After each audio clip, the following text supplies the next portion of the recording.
Okay, good afternoon. First of all, I would like to thank the President and Council members of College of Pediatricians for this opportunity.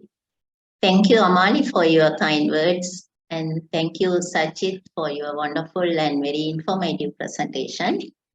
Let us move on to the very important area. As Amali told, we need to consider as we are managing these children with thalassemia, the other spectrum of our management, we need to look into the nutrition as well as their lifestyle management, how we are going to handle these children.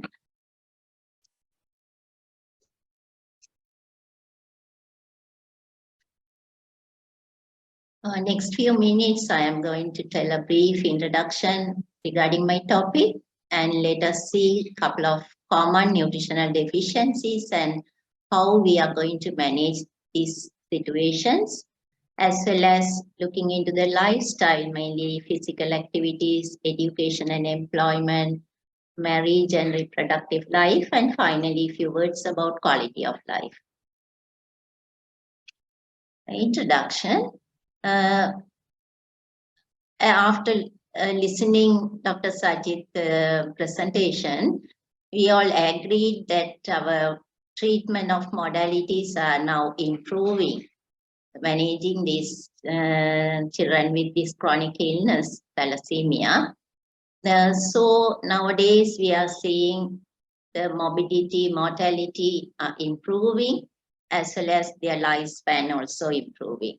So as we are health professionals, our main duty is to, as well as considering managing medical management, plus thinking of holistic approach, how we are going to look after these children, adolescents, as well as adults. So that is very important. On top of this standard care and optimal treatment, we need to recognize the need of their social integration and near normal life. We have to encourage them to come to the near normal life. As well as we need to address on their nutritional deficiencies and how we are going to manage these problems and encourage their lifestyle and recreational activities improving, and how we are going to give the support, psychosocial support. And very important, our aim should be direct on considering social well-being with the productive life. We need to consider occupation and reproductive life also. Nutritional deficiencies are relatively common in thalassemia, like other common chronic illnesses. So as we all know, the ongoing hemolysis is having some increased demand of nutritional requirements. So as well as the nutritional deficiencies are associated on top of this disease process itself, some morbidities. We all know that iron overload and chelator use, as well as some complications of iron overload, like diabetes and other endocrine disorders. The growth failure is one of the main complications, we all know that. Again, that is mainly related to the disease process and the treatment modalities, as well as the studies and research showed that our undernutrition, vitamins and micronutrient deficiencies also part of the factor for growth failure. We all know we need to give the target of daily needs to maintain the nutritional status and growth status. The high-calorie diet significantly increasing the insulin growth factor 1, and that itself improving the body mass index. So the studies recommend to give a high-calorie diet during the growth in young children. Let us see some points about calcium and vitamin D deficiencies. According to the early studies, this is very common that ranges from 85 to 100% the vitamin deficiency contributes in these thalassemia children. So there are a few reasons for calcium deficiencies, that is due to less consumption as well as the hypercalciuria. That causing the bone marrow poor bone mineralization, muscle weakness, as well as the left ventricular dysfunction. So the recommendation is the monitoring vitamin D levels every 6 months, and we need to consider to give a calcium-rich diet with vitamin D supplementation for all thalassemia patients at a dose of 2,000 international units per day. So in our settings, we can consider with the available calcium-rich food recommendation with the vitamin D supplementation 2,000 international units daily. See about the zinc, again an essential element in thalassemia. As we all know that this is essential for the immune system as well as the bone health. This deficiency occurs due to, again, inadequate intake and poor absorption, as well as some excretion by an iron chelating drugs and the increased use of diuretics. So zinc deficiency causing poor growth, sexual imaturation, and hair loss, diarrhea, skin rashes, and loss of appetite.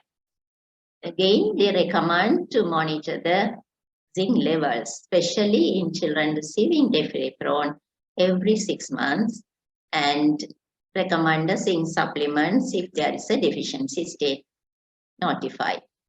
So the usual dose, the recommended dose is 125 milligram 1 to 3 times. Especially in hemoglobin disorders, the dose is double the dose, around 220 milligram 3 times daily. So we can encourage the patients to consume more zinc-rich diet also. And moving on to iron, we all know that commonly we advise these children to restrict the iron, as we are concerned about the iron overloading is a common problem with the transfusion-dependent thalassemia. So the advice and the study showed that if they are maintaining the pre-transfusion hemoglobin level above 9 in mainly the thalassemia major, if they are very good control, so the dietary iron restriction is not recommended in these children. Mainly, we need to recommend this iron restriction in the low transfusion regime children if they come with the pre-transfusion level below 9 and very low, as well as we can encourage them to take some tea with meals to minimize the absorption. Moving on to folic acid, again folic acid recommendation in deficiency states mainly occurs in low transfusion regimes. So our usual dose we can recommend to give 1 milligram per kilogram. And vitamin E, again, very important when we consider managing the nutritional deficiencies in thalassemia.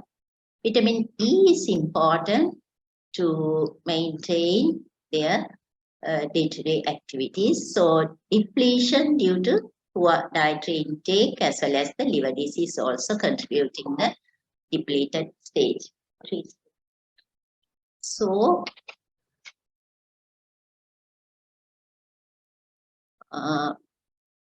we need to recommend diet rich in vitamin E, eggs, vegetable oils, nuts, and cereals. The studies recommended to give some supplementation for 400 international units per day that will reduce the oxidative stress. Vitamin C, again, very important. We need to know that that increases the labile iron. So, despite its antioxidant properties, we have to consider the limitation of vitamin C in these children. only indication to give vitamin C when we are giving desferrioxamine to enhance the iron excretion. Our recommended dose should not exceed 2 to 3 milligram per kilogram. Few words about L-carnitine. That is again showed some potential benefits in managing thalassemia children. This is an antioxidant as well as a cardioprotective agent. The dose of 50 milligram per kilogram is recommended, but we need to be cautious if they are having complications like hypothyroidism or seizures. In summary, the nutritional and management is depend individual child with or without comorbidities. So the recommendation is consider high calorie diet during their growth in young children, growth period in young age group. And in general, we need to advise them to take especially very high diet, very rich diet in calcium, zinc, folic acid, vitamin D and E. And advise to consider giving supplementation, vitamin D, E as well as zinc. And restriction of dietary iron, we need to be consider that to give that advice mainly in children following coming with the very low transfusional regimes. That's if they present a very low transfusion hemoglobin levels. These pictures showed some our programs we are having with the parents, caregivers, as well as our kids with the medical student support. We are having some activities with these children. So moving on to lifestyle, I'm going to tell you about physical and recreational activities, education and employment, marriage and reproduction. Few words about alcohol, smoking and drug abuse. Physical and recreational activities should be encouraged, but at the same time, we should recognize the limitations also. Physical capacity influenced by the degree of anemia, cardiopulmonary function, as well as their comorbidities like hepatic and endocrine complications. We should be careful about the presence and degree of bone disease. There's a risk of fracture or pain when they are involving physical activities. So especially in athletic activities, some special tests and assessments are essential on top of our regular monitoring. They encourage to do some ergometric tests to assess the respiratory and cardiac function, echo as well as the cardiac function assessment, especially in athletic activities. So here a couple of our children, they having some swimming. They are very fond of these activities, and there are a few kids, they are very good dancers, musicians, and poets. Okay. Education and employment. As you all know, majority of these patients with these treatment modalities, now they are progressed to the tertiary education and involving in productive employment. So few factors are facilitating for their education and employment. If they are receiving a good clinical care and good family and psychosocial support, then that encouraging them to get a good education as well as the employment. So we should be flexible when we are treating these patients, the giving dates and clinic visits and transfusion appointments with the minimum absence from their school as well as their working place. So we can liaise with the teachers and employers to support these children and adults. And we should be do some community awareness as we all know, there are still the stigma is existing problem. So we need to aware our community regarding this illness and need of support for these kind of children as well as adults. This will avoid prejudice, bullying, and social isolation. These are a couple of school awareness programs we have done, and we showed that they participated very enthusiastically. They asked a lot of questions and they are very willing to do the career status and thalassemic status like that. And we had an exhibition with the support of our Faculty of Healthcare Sciences medical students in 2014. This is a community awareness program. And let us moving on to marriage and reproduction. Again, good clinical care and psychosocial support is important if we are considering this very important goal in their social life. So early and endocrinological involvement is very essential, and considering the monitoring of their hormonal status and starting hormone replacement therapy on time, promoting their pubertal maturation as well as the reproductive competency. So assessment and management for reproduction is again a multidisciplinary team involvement. So there are pre-pregnancy counseling. It is very important for the potential mothers as well as with the partners. So we need to consider the following assessment are very important in pre-pregnancy stage: cardiac assessment, evaluation of liver function, as well as screening for the HIV, hepatitis B, C, as well as rubella. We need to evaluate the bone health by doing DEXA scan, and if necessary, we have to treat in pre-pregnancy status and consider the endocrine like thyroid, calcium, as well as vitamin D levels in pre-pregnancy stage.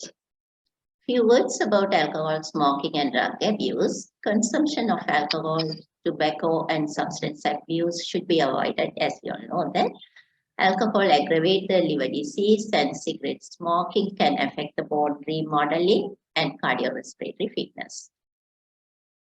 Few words about finally the quality of life. The concept of quality of life involves that each patient's perception of their own life and well-being.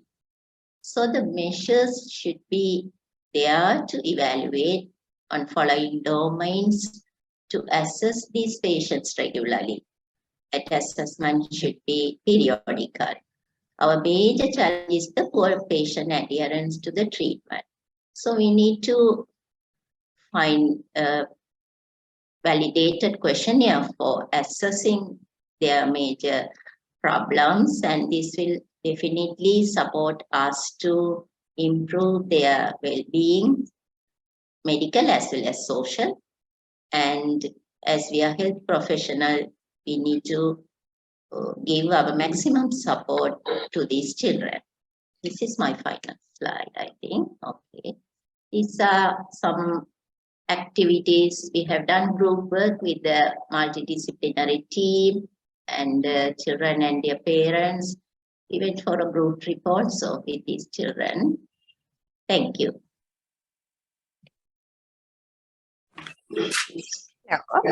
Thank you very much, Dr. Chitra Vamadevan, for that excellent lecture. And I think it opened the eyes beyond the basics of management of a patient in thalassemia. Thalassemia is a chronic disease, often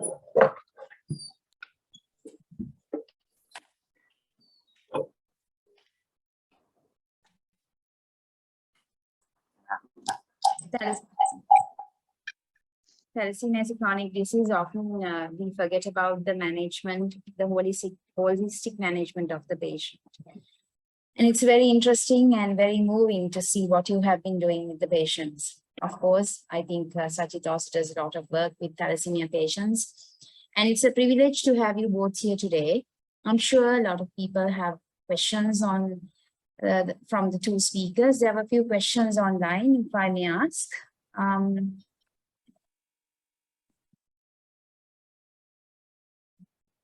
Yeah.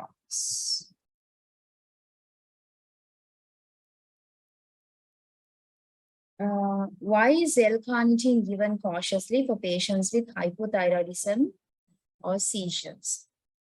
I think this is for Dr. Chitra Vamadevan. Yes, Dr. Chitra? Would you like to answer that question, Dr. Chitra? Hello, can you hear me? Hello, can you hear me? Hello? Dr. Chitra, can you hear me? Yes, Professor Shamya De Silva had raised her hand and I would allow her to ask a question. Madam? Yes, yeah, thanks, Sajid. Just a couple of questions, no, 3 questions really for you. Yeah, madam. You said in the non-transfusion dependent ones to maintain the hemoglobin, to see when the hemoglobin is 6, 7, at least not to transfuse till then. Isn't that quite low hemoglobin for growing children? That's one. The other one is you said the threshold for chelation is reduced only more than 800. Is there any reason for that? And the third one is, I'm not sure whether I got it correctly. You said or phenoxymethylpenicillin as prophylaxis to be given 3 times a day after splenectomy. Is that correct? Or is it, shouldn't it be twice a day? It's twice a day, madam. I think I mentioned it twice a day. If not, I would have probably mentioned it Okay, wrong. fine. It's twice a day. I thought I heard it as 3 times a day. That's why I asked you that question. Okay, the other 2? Yes, first question, madam.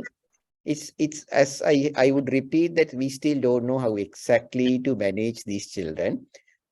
What I meant by sort of a hemoglobin per se is not indication to transfuse, provided the growth is maintained, children are asymptomatic, and their spleens are not rapidly enlarging, because rapid enlargement of the spleen indicates extramedullary hematopoiesis, provided the growth is normal. So we generally monitor the growth very carefully. If the growth is not affected, yes, I don't think hemoglobin of 6 is really dangerous. Having said that, again, we still don't know exactly to manage. By doing that, taking that approach, we want to prevent them being loaded with iron. So it's a sort of a balance between whether we will load them with iron or whether we will let them have sort of normal life with some degree of chronic anemia. So it's very difficult to decide on. Just a minute. Now, your patients you have been following up, have you found any problems with the growth in these children who are, the hemoglobin is maintained around 6, 7 without getting transfused? Of course, yes, madam. Of course, yes. If some will have, some will not. If they develop problems with growth, then we will probably have to start transfusing considering the growth failure. But is it like significantly? What did you like as if not really, like not percentages really, wise? Was it a lot? No, not a lot, madam. Not a lot, madam. So what we really see sometimes, once the diagnosis of hemoglobin beta thalassemia is made and they are put on transfusion regime, we will never be able to see whether these children will be managed without transfusion. Many HBE thalassemia patients are managed without transfusion and they maintain a hemoglobin of about 7, 8 or even 9. So that's probably the most important message. 6 to 7 is quite tricky. I would do it personally, but with very sort of meticulous, careful monitoring.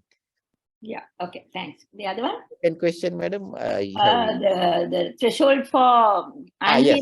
So that is more than 800. It's straight from the Thalassemia International Federation guideline. I am not exactly sure why there's a difference. So, but for the Thalassemia International Federation has 2 guidelines, one for transfusion dependent thalassemia and the one for non-transfusion dependent thalassemia. For the transfusion-dependent thalassemia, you start iron chelation when the ferritin reaches more than 1,000. And you try to maintain it less than 1,000. If it drops below 500, you can also remove transfusion, take off the transfusion at least for briefly. For non-transfusion dependent, the cutoff they have recommended, the evidence I have not exactly gone through, to start chelation when the ferritin rises above 800 and try to maintain it below 800 and to continue chelation until it drops below 300. So the exact sort of evidence behind that, I'm not very sure, but that's the International Thalassemia Federation recommendation. Okay, thanks. Because it sounds a bit contradictory, né? The ones who are on regular transfusions to wait till the ferritin is more than 1,000. Because they will reach, they will generally reach 1,000 very soon, madam. So from 800 to 1,000, that's probably because who are not on transfusions, even they will have a organ sort of iron overload, because they might maintain between 800, 900 for years, because they are getting very few transfusions. That may be the sort of only thing I can think of. As you said, I don't know. To be honest, I don't know the exact evidence behind that. Okay, Sajid, thanks. No, madam. Thank you very much. Any more questions? There are a few more online. Any further questions?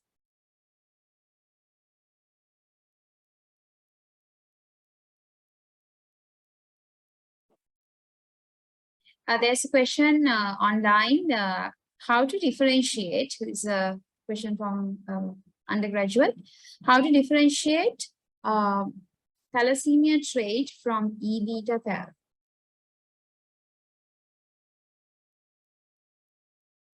So E-beta thalassemia, if I'll try to.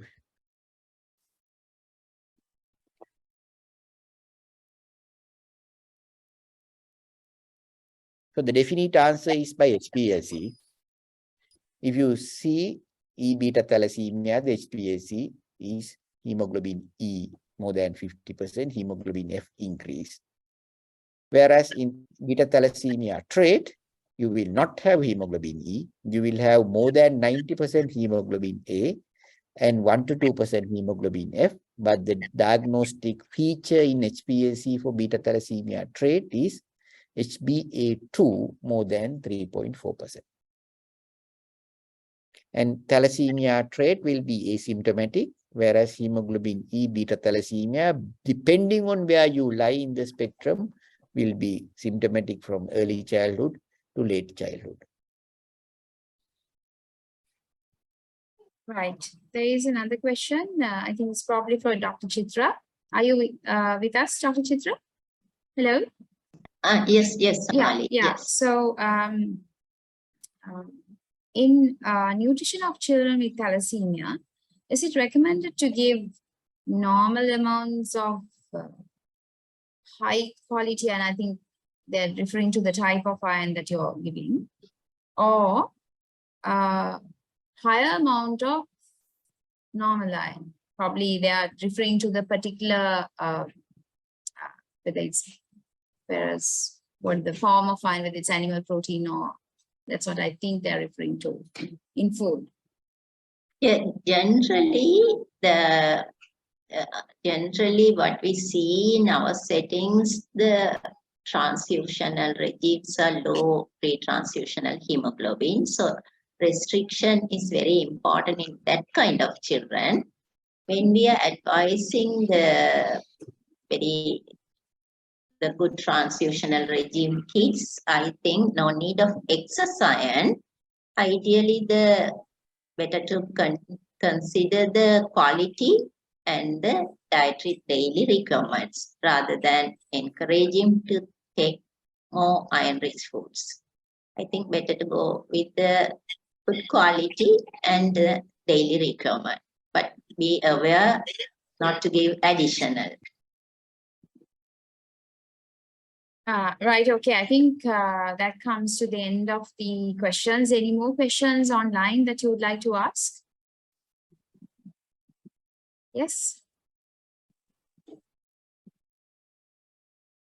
Yeah, so that brings us to the end of a very fruitful webinar.